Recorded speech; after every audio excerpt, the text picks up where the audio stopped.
आज आपण पुरी भाजीची रेसिपी बघणार आहोत. तर झटपट भाजीसाठी जर काय नसेल आणि जर स्पेशल करायचं असेल तर ही परफेक्ट रेसिपी आहे. तर एका कढईमध्ये मी तेल गरम केलेलं आहे, थोडे जिरे टाकलेले आहेत, एक मोठी वेलची टाकलेली आहे, एक दालचिनीचा तुकडा आणि 2 हिरवी वेलची आणि त्याचबरोबर 2 तमालपत्राची पाने आणि थोडासा कढीपत्ता यासाठी की त्याचा एक फ्लेवर छान लागतो भाजीला. आणि आपल्याला आता कांदा बारीक चिरलेला घालायचा आहे. कांदे मी इथं मध्यम आकाराचे 2 घेतलेले आहेत. बारीक चिरून घ्यायचा आहे आणि मध्यम आचेवर आपल्याला कांदा छान भाजून घ्यायचा आहे. आता कांदा आपला भाजला की इथं आलं लसणाची पेस्ट घालायची आणि परत ती आपल्याला परतून घ्यायचं आहे. त्याचबरोबर इथं मी घरचंच लाल तिखट वापरत आहे.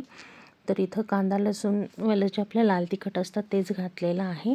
तर तुमच्या आवडीनुसार तिखट कसं हवं तसं तुम्ही लाल तिखट, हळद, त्याचबरोबर 1-1.5 चमचा मी धने पावडर, अर्धा चमचा जिरे पावडर आणि थोडासा गरम मसाला हे सगळं घालून मी मिक्स करून घेत आहे. तर ते छान आपल्याला परतून घ्यायचं आहे. परतल्यानंतर मग याच्यामध्ये टोमॅटो घालायचे आहेत. टोमॅटो देखील मी मध्यम आकाराचे 2 घेतलेले आहेत. जितका कांदा घेतलेला आहे तितकाच टोमॅटो घेतलेला आहे.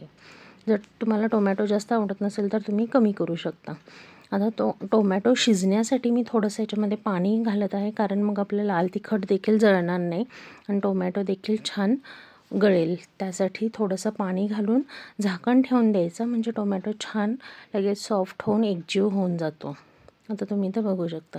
आता त्याचबरोबर मी कुकरमध्ये बटाटे उकडून घेतलेले आहेत आणि त्याचबरोबर थोडे मी ग्रीन पीस देखील उकडून घेतलेले आहेत. ग्रीन पीस हे ऑप्शनला आहेत, जर तुम्हाला हवे असले तर तुम्ही घालू शकता.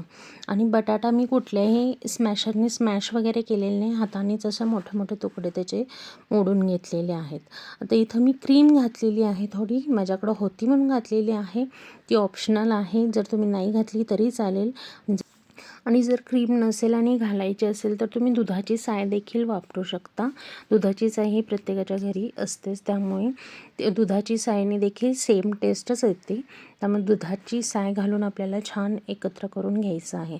त्याचबरोबर मी इथं उकडलेले ग्रीन पीस आणि उकडलेले बटाटे घातलेले आहेत आणि तुमच्या गरजेनुसार तुम्हाला जसं पाणी हवं आहे तसं तुम्ही ॲड करू शकता. म्हणजेच तुम्हाला रस्सा कशा टाईपचा ठेवायचा आहे, कितपत ठेवायचा आहे, त्या अनुषंगाने तुम्ही पाणी त्याच्यामध्ये घालू शकता. आता ह्याच्यामध्ये आपल्याला चवीनुसार मीठ आणि एक चिरलेली कोथिंबीर आपल्याला घालून घ्यायची आहे आणि एक वाफ आणून द्यायची आहे.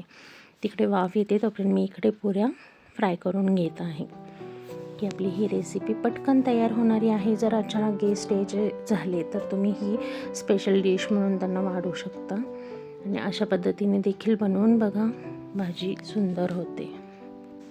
आणि पुऱ्यांची रेसिपी ऑलरेडी मी शेअर केलेली आहे, तुम्ही बघू शकता. त्याची लिंक मी तुम्हाला डिस्क्रिप्शनमध्ये देते.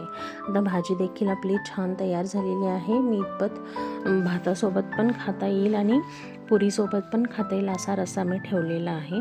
तर इथं आपलं पुरी भाजी तयार आहे. त्याच्या जोडीला तुम्ही पापड देऊ शकता, लोणचं देऊ शकता, सलाड देऊ शकता किंवा असा कांदा टोमॅटो किंवा लिंबू असं देखील देऊ शकता. तुम्ही तुमच्या इच्छेनुसार सर्व करू शकता. आपली डिश तयार आहे, नक्की करून पहा.